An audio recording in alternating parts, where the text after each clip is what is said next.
பெரியார் பிறந்த மண்ணில் வெற்றி கழகத்துடைய தலைவர் இங்கே வருகை தந்திருக்கிறார்கள். காலத்தின் கடலில் கூடியிருக்கிற கூட்டத்தை பார்க்கிற போது நாளை தமிழகத்தினுடைய முதலமைச்சர் என்ற வரலாற்றை படைக்கிற கூட்டமாக இந்த கூட்டம் இங்கே இருக்கிறது. எல்லோரும் சொன்னார்கள், எப்படி ஆட்சிக்கு வர வேண்டும் என்று பல பேர் கனவு காணுகிறார்கள். ஆனால் தமிழ்நாட்டு மக்களை பொறுத்தவரையிலும் நாளை தமிழ்நாட்டை ஆளப்போவது புரட்சி தளபதி தான். இதை யாராலும் மாற்றி காட்ட முடியாது என்ற வரலாறு தான் பெரியார் மண்ணிலே இன்றைக்கு காணுகிற காட்சியை நாங்கள் காணுகிறோம். சமுதாயம் என்பது தந்தை பெரியார் அவர்கள் குறிப்பிட்டதை போல ஏழை மக்களுடைய கண்ணீரை தீர்ப்பதற்கு ஒரு நல்ல தலைமை வேண்டும் என்று பல நாட்களாக மக்களுடைய கனவு இன்றைக்கு நிறைவேற்றப்பட்டிருக்கிறது. மிக விரைவிலேயே தான் அந்த கனவு என்பது எல்லோரும் கூடுவார்கள், கூட்டம் கூடும், கலைந்து போகும்.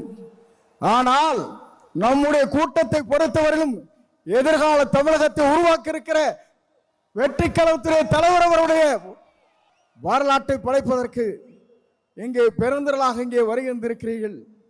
அதோடு மட்டுமல்ல, சிலவே நினைக்கிறார்கள் தலைவரை பொறுத்தவரையிலும் மனிதனை மிக்கவர், நல்லவர், வல்லவர், உங்களுக்காகவே வாழ்ந்து கொண்டிருப்பவர் என்பதை மறந்துவிடக் கூடாது.